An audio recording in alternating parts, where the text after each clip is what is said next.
Good morning. Good morning, everyone. And it's good to see you all here today.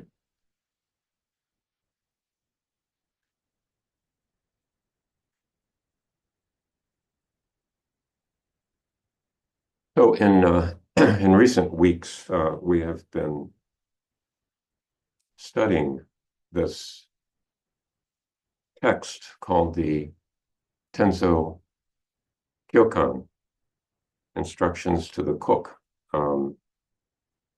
written by the 13th century Zen teacher Dogen and translated by Tom Wright. And it's accompanied, the text we're using is accompanied by a commentary by Kosho Uchiyama, a 20th century Zen teacher.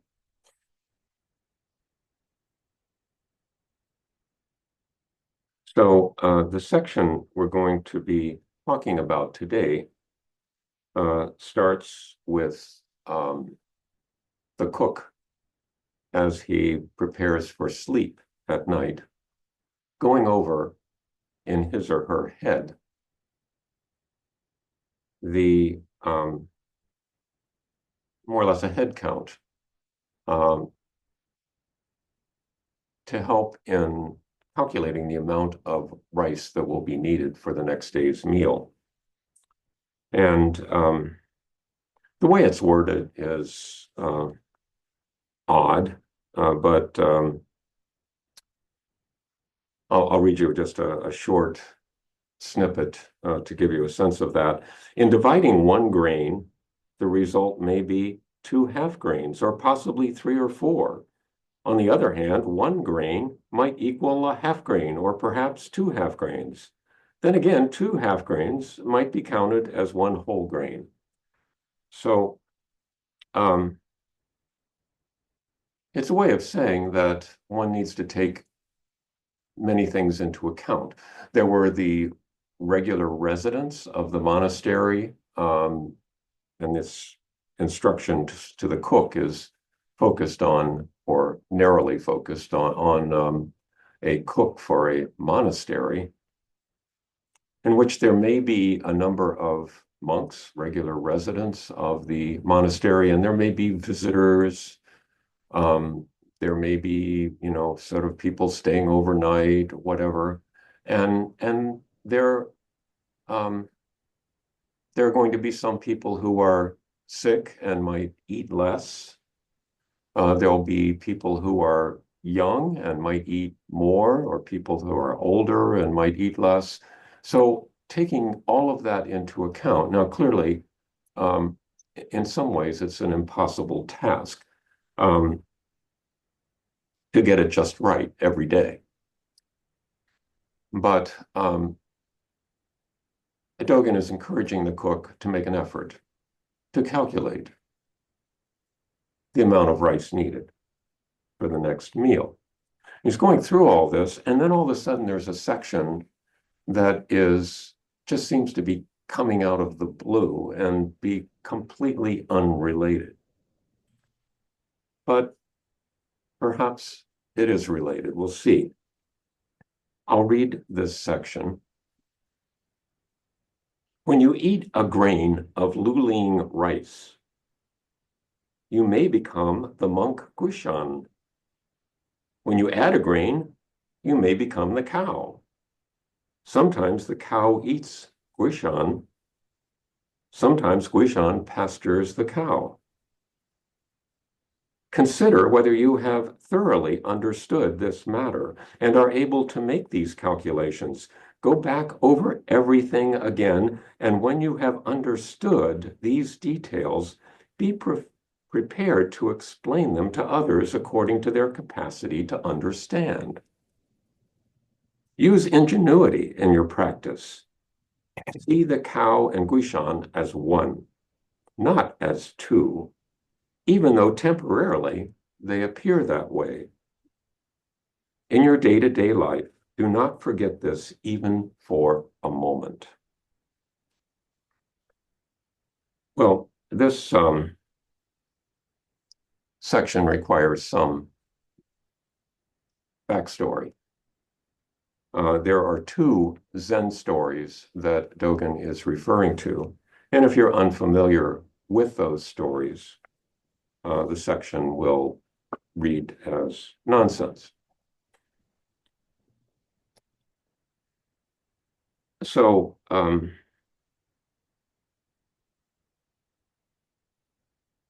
one story that is referred to here is related to Luling rice.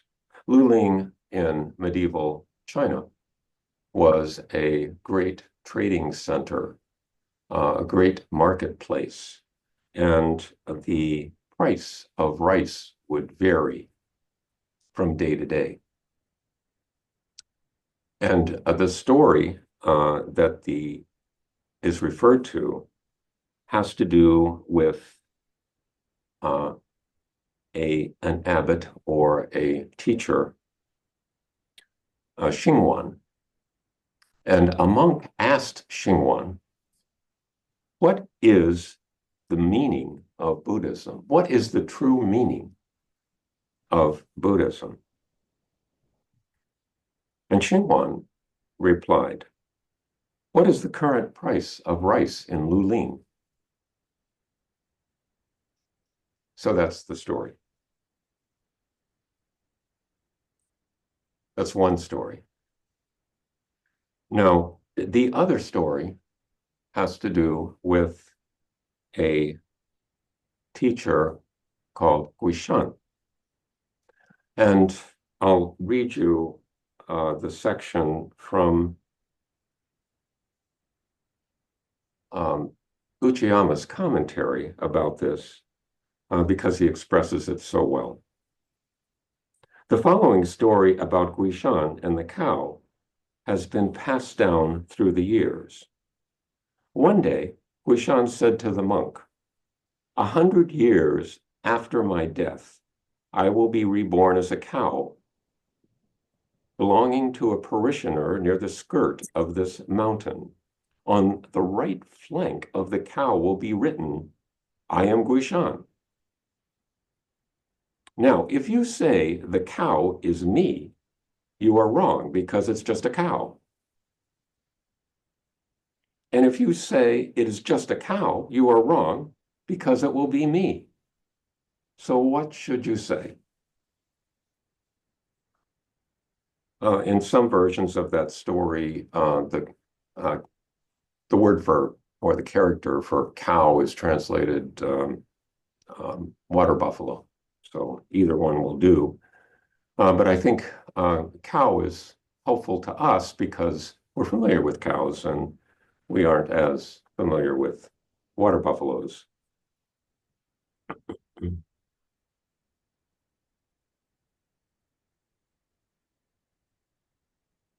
So I'll just read the story again. The story is about Guishan and the cow. And one day Guishan said to the monks, 100 years after my death, I shall be reborn as a cow belonging to a parishioner near the skirt of this mountain. On the right flank of the cow will be written, I am Guishan. Now, if you say the cow is me, you are wrong because it is just a cow. And if you say it is just a cow, you are wrong because it is me. So what should you say? And that's the end. All of these Zen stories are, in a sense, kind of what we might call shaggy dog stories. They also can be called koans, things to contemplate. The dichotomy here between Guishan and the cow and between the true meaning of Buddhism and the current price of rice in Luling. That category between the most mundane and the most exalted, in a way, between the sacred and the mundane, and between what we might call our animal nature and our Buddha nature, or our body and our soul, we might use that term. This dichotomy is not one that has been noticed exclusively in Eastern traditions, in Buddhism, in our Western tradition. We also talk about that dichotomy, but in perhaps a different way. And I'll refer to a Elizabethan poet. You might be familiar with this stanza from his poem. His name is Fulk Greville. O wearisome condition of humanity, born under one law to another bound, vanity begot, and yet forbidden vanity, created sick, commanded to be sound. O wearisome condition of humanity, born under one law to another bound, vanity begot, and yet forbidden vanity, created sick and commanded to be sound. So Greville there is expressing what seems to me like despair over this contradictory nature of human existence. Our animal nature and our more spiritual, exalted nature, our transcendent nature, we might call it, and depicts it as kind of a battle that we need to fight without ever winning.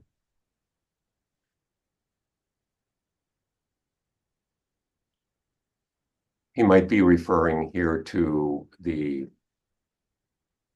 Christian concept of original sin and the command to overcome this impediment that we have been born with.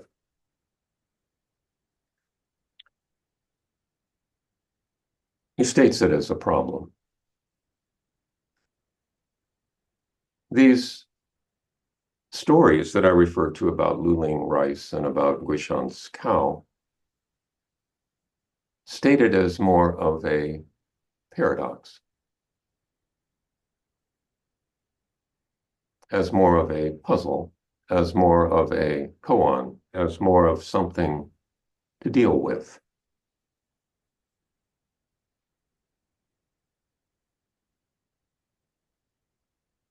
And I think in general,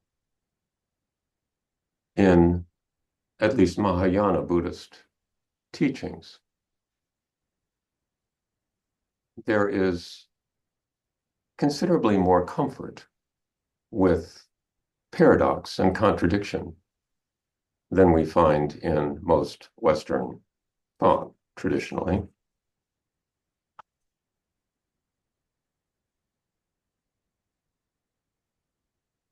Uchiyama has a comment on these stories that I find really precious, and I'd like to read it as he states it.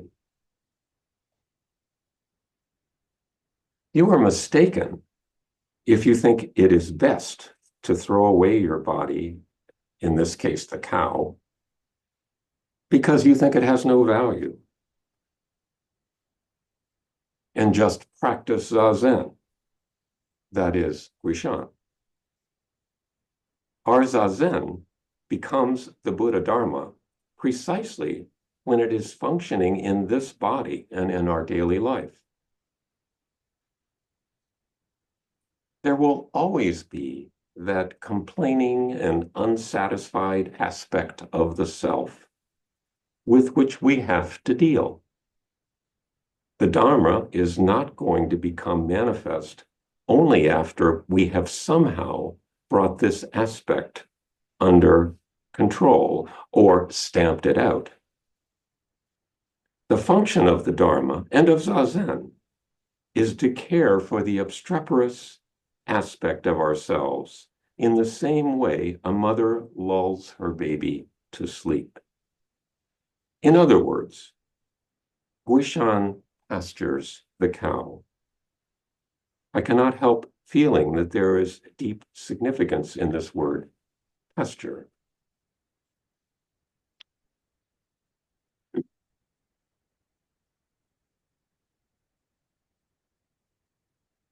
I think one reason I find this passage so precious is that it speaks to my experience, that there is always this obstreperous element with which we have to deal. And the passage speaks to how to deal with it, not using sort of violent or warlike metaphors, but using the metaphor of a mother lulling her baby to sleep.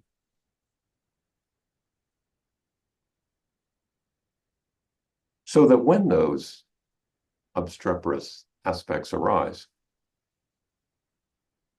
one can remember that metaphor. And perhaps it is not so much a matter of putting it to sleep, but of transforming it.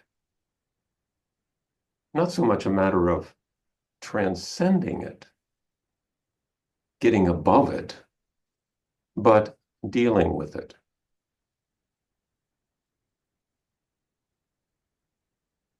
No, if you listen to the news on the radio, some version of this may arise in your body and mind. Something that speaks the words, who are these people? Who are these people? Now, depending on whether you're a regular listener to NPR or whether you're a regular listener to Sean Hannity, these people referred to will be a different group of people. But I think what arises in the body and in the mind, in the emotions, is very similar. Sense of anger, righteous indignation, total bafflement.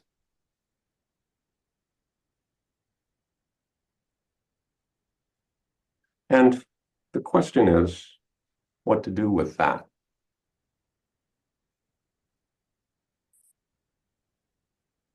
I think that's where the creative aspect of Buddhism comes in. That there's not just one way to deal with that. Avalokiteshvara has 1,000 arms. Avalokiteshvara, being the bodhisattva of compassion, has 1,000 arms. So pick one or create another one. It's up to us how to pasture the cow. And pasture, Uchiyama at the end of his passage says he finds the word pasture interesting. I don't know what the connotations were for the character that was translated into the word pasture. That requires a much deeper knowledge of this text than I'll ever have. But the word pasture comes from an ancient Indo-European root, which refers to food or feed. And pasturing a cow is taking it out into the place where it can graze, where it can feed. So you're feeding the cow. I think in this story, we're talking more about transformation, not feeding anger, but transforming it, turning it into something useful, something beneficial to self and others, whatever that might be, and however that might be done. So I think I'll stop there with the question of, well, what aspects of these sections or this either Dogen's text or Uchiyama's commentary or my interpretation of both struck you in one way or another? And how do we pasture the cow? What are different options that are useful to you? And we'll go into breakout rooms and return in just a few minutes. Thank you very much for listening.